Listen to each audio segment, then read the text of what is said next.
What's up, everybody? So this is my Brawler Nightblade build that I've been messing around with. I've been changing a lot of things. I've been working on it a lot because the Brawler Nightblade was always one of my favorite play styles of the Nightblade. It's actually why I became a Nightblade main way back when I was on Xbox. But thanks to the antiquity I got recently, the Torc of the Last Ayleid King, I have realized that it is very much viable and I'm having a blast with it. So let's get into it so I can show you guys what I'm running. We are running 29 health, 35 stamina. It's leaving us with 21,000 magic, 33,000 health, and 26,000 stamina. With this, we are running Bewitched Sugar Skulls to get us that higher magic and just a pure resource gain. We are running Vampire Stage 3 so that we can have that Undeath passive along with the ultimate, and we are running the Boon of the Lady to get a higher penetration because with the current meta of everyone having such high armor and being so tanky, this really helps burn them down in long fights. And of course, we are part of the tanky meta with this build. So, with our skills, I am running Rally, Merciless Resolve, Wrecking Blow, Surprise Attack, and Executioner. So we're running these because Rally is our front bar heal. It gives us major brutality and sorcery, giving us 20% extra damage. It gives us stamina recovery, and it is a heal that you activate for 4750, but it goes up by 15% every 1 second it's active, and we're going to keep this active all the time. So if you're hurt, you just pop this again, it's going to be a heal. Now, if you try to like spam it, it's going to be worthless. We're not going to do that. But you're going to keep it up in the fight. This is going to be a big heal while you're fighting. And then we have other heals that are going to make up for if you're in bigger trouble. So, that's that. We're running Merciless Resolve because, again, I always go for the magic one on my Nightblade. But I like this one because, so of course, standard, when you have the 5 stacks, which you get a stack for light attacking, 2 stacks for heavy attacking. When you have the 5, it stacks on your bar. I think I have some stacks up. You can see on the bottom of my thing, there's a little fist that has a 4 on it. So when you have those up, you get 60 weapon and spell damage up to 5 times for 5 stacks. And then at 5 stacks, the little box will turn into a little different symbol and glow. And then you hit it and you shoot an arrow. Well, if you're within melee range, you will heal for 56% of the damage done, and the damage done will be just under 19,000 magic damage. So you're going to be hitting for a fat amount of damage, and you're going to heal for a little bit over half of it. Phenomenal burst heal. Up close fights, we're going to be up close. It's great. So Wrecking Blow, I use Wrecking Blow because it gives us the Major Berserk, and on top of that, it does over 11,000 physical damage, which is just great for a spammable. It doesn't cost that much. It costs us 2,300 stamina. So this is your spammable. This is what we're going with. Now, I'm using Surprise Attack as a follow-up to the spammable. So the rotation is you're running up and you're hitting them with Wrecking Blow, Light Attack, Surprise Attack. So it's pop, pop, pop in a row. This has a charge up of 0.8 seconds. This has nothing. It's instant. And then this is going to do another 9,600 physical damage, and it applies Sundered. And if you attack them from a flank, you set them off balance, and this will also be guaranteed to be critical once every 3 seconds. So if you're in a fight in Cyrodiil and you're coming up on the flank of them, and you hit them with bang bang, it's going to hurt a lot. You're going to put on off balance, Sundered, a lot more debuffs on them. It's great. Executioner, it's an execute. It does 4,666 bleed damage, up to 395% more for someone under 50% health. So this thing hits like a truck, the lower health they are. And then Dawnbreaker of Smiting, because it deals almost 15,000 damage up front with another almost 18,000 damage over 6 seconds and stuns him for 2 seconds. So this is just, I mean, it's like bread and butter in PvP. I love it. For our back bar, I am running a Resto Staff. We are running Dark Cloak on the back bar, so it is not Shadowy Disguise. We do not go invisible. This is a BrawlerBlade. We are up front in combat. So this thing, I like it because it gives us minor protection, not major, minor on both bars, as long as you have it on there. So we are taking 5% less damage across the board for having this bad boy on here. And when you use it, it gives us a 2,000 health every 1 second over 5 seconds, and then it goes up if you're standing still. So if you're just standing still and you pop this, it's 150% more effective. So it's just a good short little burst heal, and we have it for the protection. Rapid regeneration, it's like over 14,000 over 5 seconds, and then it goes up by 50% for targets under 100% health. So like, this is, I'll pop these two for heals and then keep moving. Race Against Time, this gives us minor force to increase our movement speed and critical damage. And it also, activating this, removes all snares and immobilizations and grants you immunity for 4 seconds. So this is a, like, let's go, I'm tired of being stuck, and don't get stuck. Healthy Offering, this is our 100%, like, scared, I need a heal. This is what you start a heal rotation with if you're in trouble. It's an automatic, almost 14,000 health, and then it damages us later for 1,000 health.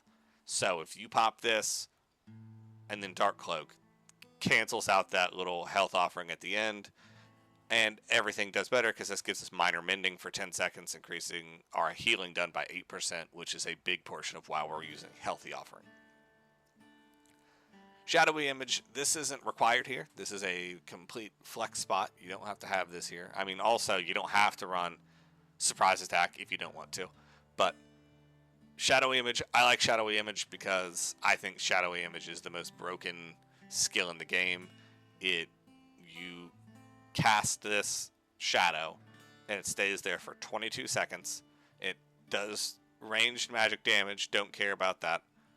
It does apply minor maim to them, which reduces damage done by 5%, which is nice. But this one is, it stays still, and if you cast it again, you teleport back.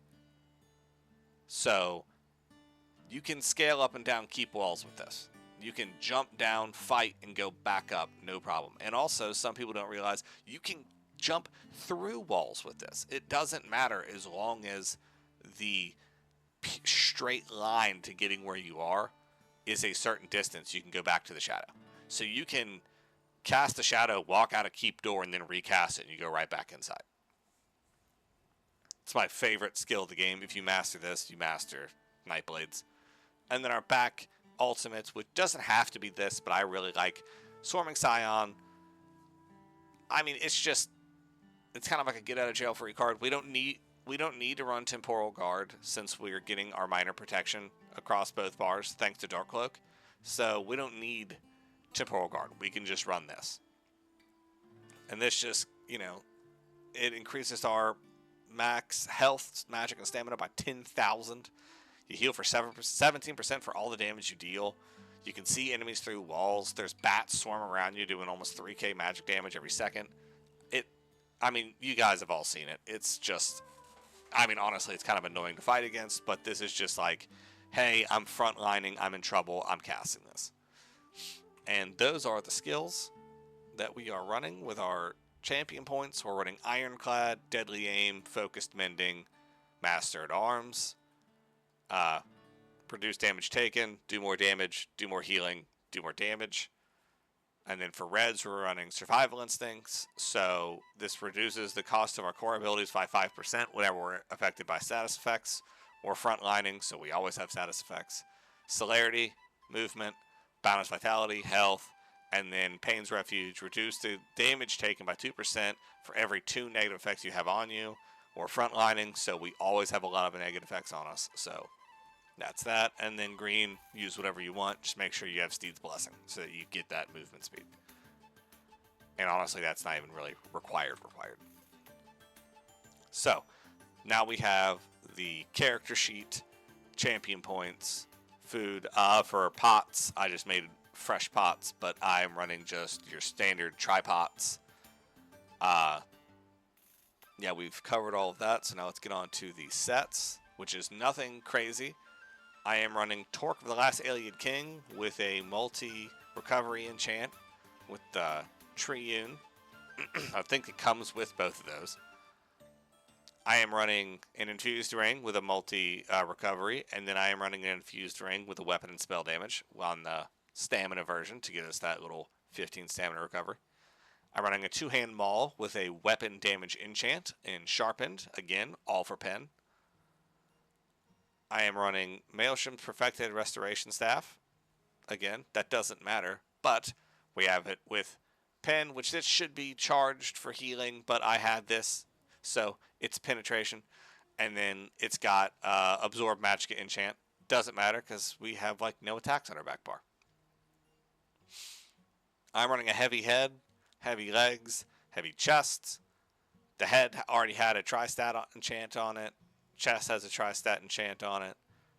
Just make sure that the chest and legs at least are reinforced to get those big high armor numbers. I'm running a 3-piece medium with divines, well fitted, and divines. Again, doesn't have to be divines. Well fitted does really well with stamina based attack like builds because we don't want to run out of stamina by just hoofing it around. And then I'm running a 1-piece light shoulder in divines. So I am running a lot of divines, and that's just because that's what I had. But as you can see, Torc of the Last Ayleid King disables everything besides the trait and the enchantment. So I am running 2 tri-stats. You don't need that if you don't have tri-stats, which don't buy them if you don't have them or have a bunch of gold sitting around. So if you're not going to run tri-stats, just try to get above 32,000 health and then feel out the rest of it. If you think you need a little bit more magic, throw a magic glyph on there. If you don't think you need more magic, don't. So, yeah, I am running, let's see, 1 health, 2 health, and 2 tri-stats, and then stamina, stamina, stamina. So, yeah, just do whatever. The glyphs are where you fine-tune. And, of course, this is to get that weapon and spell damage up when that procs. And that is the overarching portion of the build. Now, I will touch on, so the reason we're running our magic like that is because this is magic, so that heal is magic, that heal is magic. Our snare immunity is magic, that heals magic, and that's magic. So the whole back bar costs magic. Front bar, that costs magic, and everything else is stamina. So it's not really a hybrid build, but it's kind of a hybrid build because I personally like to use my magic and I like to use my off resource as my heal and my supplement skills rather than my main resource because I hate it when I'm in a fight and I, freak out and spam heal and then I run my main resource into the ground and now I can't fight but I'm healing and now I'm just a healthy target. So that's how that goes. Now, if you think that there's too many heals on this bar, or if you don't like a back resto, what I was also trying out is you can run a sword and board on the back bar, and then run something like defensive posture for that damage shield, and then later it'll reflect a projectile, which is nice since, as we all know, bow ganking is just off the charts right now. And yeah, so this is the build I've been running around with. I've been having fun. I've been testing and trying things out a lot on it. So before I get into the actual footage, I'll just show you the way. Okay, so buffed up. We'll hit that up, and then that's the whole rotation. When you run up, it's 3 quick hits. And if you have that, pop that. I have for 21,000. So yeah, just uppercut. Well, wrecking blow, light attack, surprise attack. Make sure that's up. That's on. And then with all that stuff up, we're sitting at 5,600 weapon and spell damage, almost 25,000 spell, 20-something thousand physical. So buffed, we are doing damage. We're tanky. It's a quick little rotation. You just want to make sure that that's up. And that's the whole business with that. While we're at the house, I'll show you why the shadow image I feel is so broken. As you can see, we are much higher than a keep well right now. And then you can see the bar go from purple to orange. So we can teleport back up that far. So in Cyrodiil, that is just a broken skill that you can, once you master it, you can loop rocks, tower hump, everything. You can cast at the bottom of a tower when you're starting to tower hump, run all the way to the top, and then just bang, right back down. It's just like abusing Temporal Guard, except for you don't have to waste an ult. And yeah, so this is the build. I'm attaching some footage so you guys can enjoy it, and I hope you like the build. Of course, as I always say, this isn't the meta. I don't like to portray and say follow the meta, because I think that people misuse that word, and who cares? Like, just enjoy the game. If you want to play a BrawlerBlade, this BrawlerBlade works for me. And like I've shown you, I've given you some options. I've shown you the flex options that I feel would be the easiest to interweave in and out. And I feel like I've given you a good guideline and baseline to make the build your own and go out there and let's bring the BrawlerBlade back into the main stage. So thanks for supporting the channel. As always, love you guys. Thanks for the views. Thanks for comments and the support. And hope to see you guys next time. Thanks.